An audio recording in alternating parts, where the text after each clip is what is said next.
Kita pun tahu macam mana Sayyidina Umar radhiyallahu anhu berhijrah. Tak macam orang lain. Orang lain sembunyi-sembunyi hijrah. Orang lain berhijrah takut-takut. Sayyidina Umar radhiyallahu anhu berhijrah, dia pergi iklan siap kat Mekah. Ni kalau ada siapa-siapa yang nak bini dia jadi janda, anak dia jadi yatim piatu, boleh mai jumpa aku dekat tempat ni, dekat wadi ni, aku nak hijrah. Kita kata kahak tak kahak lah zaman tu kan. Kira berani sampai lagu tu. Perlu ke ustaz berani sampai lagu tu? Nampak macam tak sopan lah. Yang ni kadang-kadang orang kita pun masalah agak yang ni kan. Ini bukan sopan. Islam memuji syuja'ah.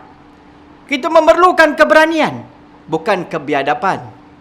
Ada orang hari ni dia silap faham. Kalau berani, kalau dia kira kena pergi bergaduh dengan orang. Dia faham kata, oh dia ni berani. Pasal apa? Dia katuk kepala bapak dia. Yang tu bukan berani, yang tu bodoh. Tapi dia kata, oh dahsyat dia. Pasal apa dia kata dia berani? Oh dia nanti maki jiran dia. Yang tu, tu nak sebut lah. Tak apa nak elok kan.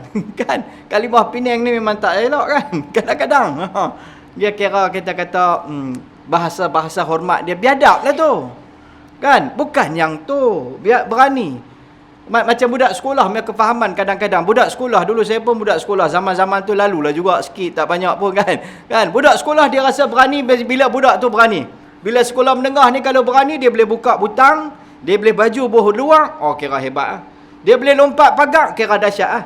Padahal dia lompat pagar tu, dia masuk kepada kebinasaan. Tapi dia kira hebat lah masa tu. Lompat pagar ni dahsyat lah. Bukan lompat pagar sukan tu. Lari sekolah.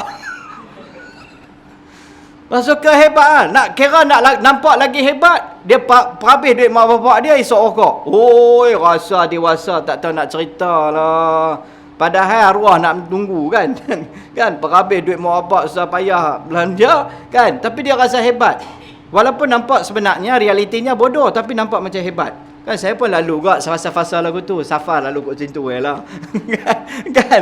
Rasa hebat. Rasa berani. Boleh kacau orang lagi hebat. Oh boleh pukul 2-3 orang. Lagi dah dahsyat. Berani. Bukan berani yang tu bodoh.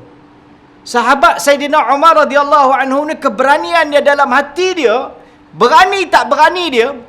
Sampai Nabi sebut dalam sepotong hadis. Masalah kafajjan.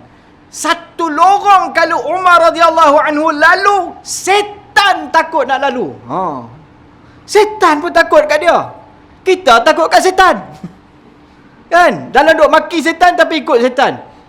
Pasal apa sepupuh tadi tak nampak hang? Setan lah setan. Pasal apa setan? Aku dah nak bangun dah. Hujan renyai pula. Ni setan lah. Setan kata maki pun aku, ikut pun aku. Kan? Tapi aku kena.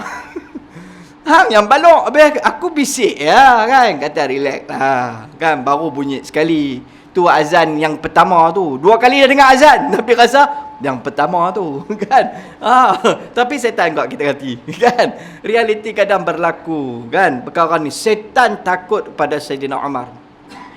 Arab sikit. Syaitan takut pada Sayyidina Umar. Ni bapak kepada siapa? Bapak kepada perawi hadis ni. Bukan orang besar-besar hebat. Kan? Baik. Abdullah bin Umar berhijrah bersama dengan ayahnya. Ataupun sebelum pada tu. Tetapi beliau tidak bersama dengan baginda Nabi SAW dan sahabat Nabi dalam Badar. Sebab apa? Kerana umur dia pada ketika tu masih kecil lagi. Kemudian dalam peperangan Uhud, dia berusaha nak bersama dengan Nabi SAW dalam peperangan Uhud. Pada ketika tu umur dia 14 tahun. Fastasgharahu sallallahu alaihi wasallam. Tapi Nabi kata hang kecil lagi. Dia punya rindu nak pergi bandar. Tapi Nabi tak bagi. Sebenarnya mereka ni dalam sebahagian riwayat, sahabat-sahabat Nabi yang dikenali sebagai Abadallah ni, pada dalam sebahagian riwayat, Abdullah bin Umar, Abdullah bin Abbas, mereka ni nak pergi dalam peperangan. Berjengkek-jengkek kaki mereka nak pergi. Bukan berebut nak pergi camping. Bukan nak pergi taman permainan bergaduh dengan bapak dengan mak. Pasal apa tak boleh pergi ni Bukit Merah, mak ni tengoklah tak ada perasaan, tak ada hati perut. Macam-macam hati dia kata tak ada. Kan? Pasal apa? Nak ikut kawan-kawan. Nak pergi Bukit Merah. Tak, ni sahabat Nabi umur mereka tak belasan tahun ni. 11 tahun. Jengkek kaki nak ke mana? Nak ke medan Badar. Tapi Nabi tak benarkan mereka. Adik Sa'ad bin Abi Waqqas, Sa'id, pernah dia ni berjengkek kaki, bahkan dia bawa pedang tinggi pada dia. Oh, kita tak mampu nak bayanglah. Keberanian yang ni yang kata berani. Kita pun hari ni bukan kuranglah berani.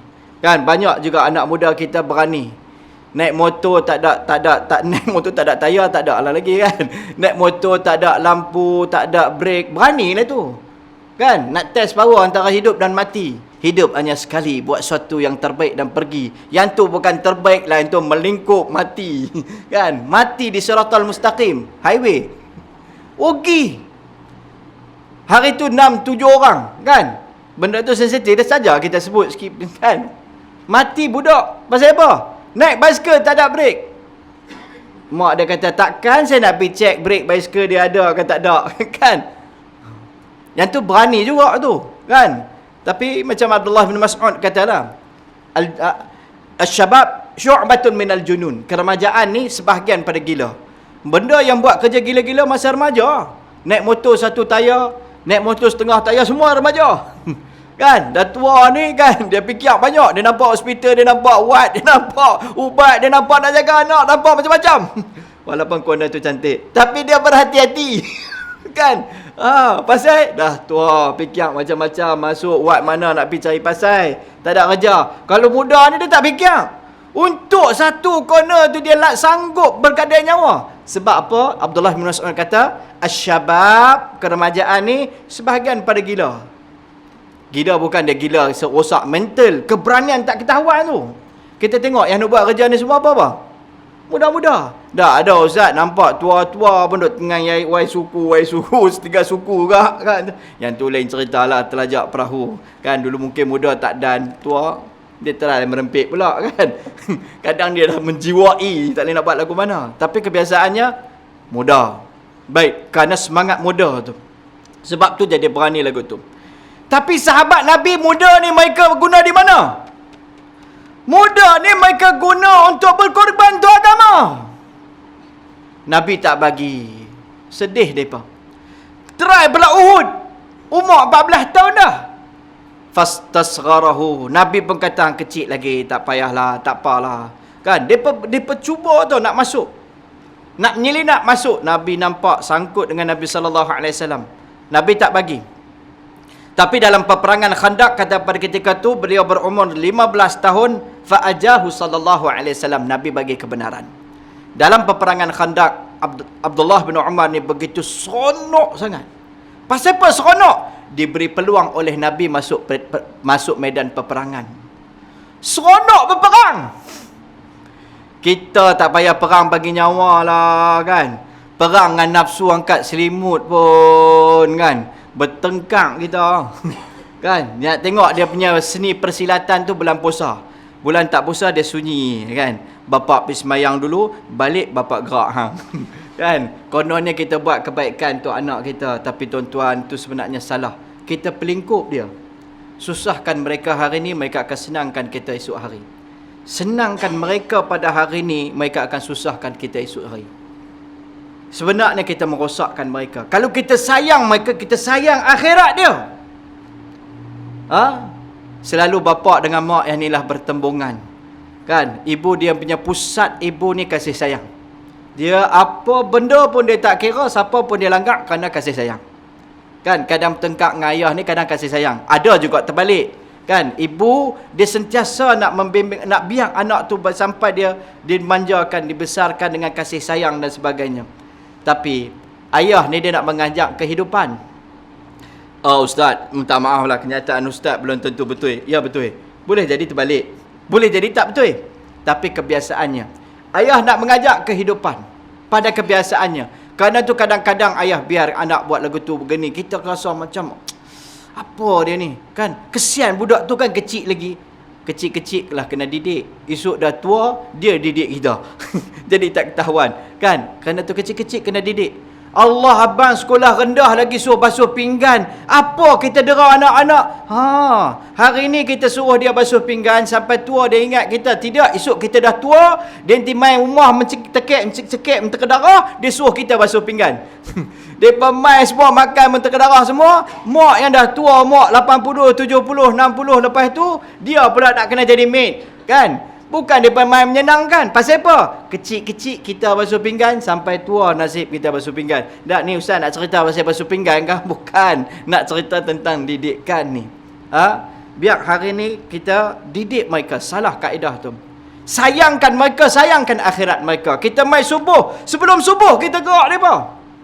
Macam mana nak gerak dia sebelum subuh, ustaz? Saya bangun pun dah subuh. Tak apalah, geraklah sekali. Bawa lah mai sekali. Jangan biarkan mereka. Jangan bawa anak perempuan mai pula. Anak lelaki. Anak perempuan suruh solat di rumah.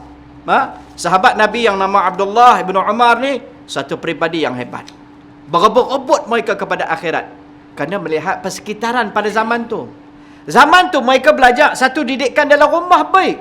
Kedua, didikan bi'ah, suasana ni. Sebab tu para ulama' menjelaskan, bila kita nak beli rumah, jangan tengok semata-mata rumah. Tengok siapa jiran kita. Tengok siapa jiran kita. Kita kata, apa lah tengok jiran nak buat apa? BP lah, kan? Sendiri-sendiri lah hidup dalam rumah. Bukan. Kepentingan bi'ah tu, suasana. Kalau tidak, kita nak lepas anak kita luar pun takut. Jiran sebelah ni anak dia isap pit. Jiran sebelah ni anak dia advance kit ice. Jiran depan dia duduk balut semacam. Macam mana kita nak lepas anak kita? Tak, depan pun tak nak isap apa pun. Tapi keadaan sosial. Jiran sebelah dia, anak dia kain ada lah sikit. Tampung-tampung. Anak perempuan kita nak lepas luar pun risau.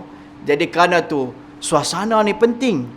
Sahabat Nabi ni jadi macam ni. Kenapa? Kerana persekitaran tu. Bi'ah, kekuatan bi'ah. An-nasu abna'u bi'atihi. Manusia ni sebahagian pada suasana dia. Kerana tu penting membentuk suasana yang baik dalam kampung kita. Persekitaran yang baik dalam kampung kita. Alang-alang sentuh suasana ni, sentuh-sentuh pila sikit kan. Contohlah kita masjid kita atau surau kita, kita boleh bentuk suasana yang baik. Kita dah usia tua, kita duduk rumah hari Sabtu Ahad pun tak ada apa. Daripada kita duduk pegang binatang istro tu kan, tekan, tukar so, kan tak bawa pergi mana pun. Habis silap hari bulan kita dia belajar Korea, nanti sarang you, sarang yi kan. Baik, kita rasa petang-petang main kita lah. Pagi-pagi duduk saja, mainlah kita ke masjid ataupun ke surau, kita buat gotong royong. 5-6 orang mula main. Lama-kelamaan masjid kita ataupun surau kita akan terbentuk suasana.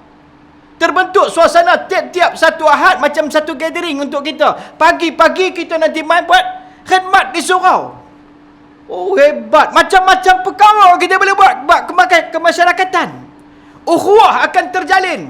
Orang yang tak main ke masjid ataupun dia sibuk sepanjang hari. Kan? Weekdays dia kira sibuk ya. Weekend ada kot masa Sabtu Ahad. Kadang-kadang Sabtu Ahad dia ada masa pakai seluar pendek pergi jogging taman beliau. Tapi tak sampai kat sini. Kalau kita buat program ni, mungkin kita boleh pujuk dia, boleh datangkan dia. Jadi ini membentuk suasana. Penting tuan-tuan, suasana ni jangan pandang remeh. Jangan pandang remeh tentang suasana ni. Sebab kita tak boleh hidup sendirian dalam dunia ni. Kita hidup bermasyarakat. Jadi kerana tu perkara penting. Jadi suasana membentuk mereka punya pemikiran ni. Sahabat Nabi yang nama Abdullah ibn Umar ni, budak-budak pada zaman tu memang ada pemikiran ni. Tak berkorban untuk agama. Sebab bapa mereka pun berfikiran lagu tu. Sayyidina Umar pun berfikiran lagu tu. Ibu mereka pun ada pemikiran lagu tu. Sebab itulah terbentuk pemikiran lagu tu. Mai perang Badar nak masuk peperangan tak dapat. Try perang Uhud. Perang Uhud tak dapat. Sampailah peperangan Khandaq dapat, dia rasa seronok. Baik.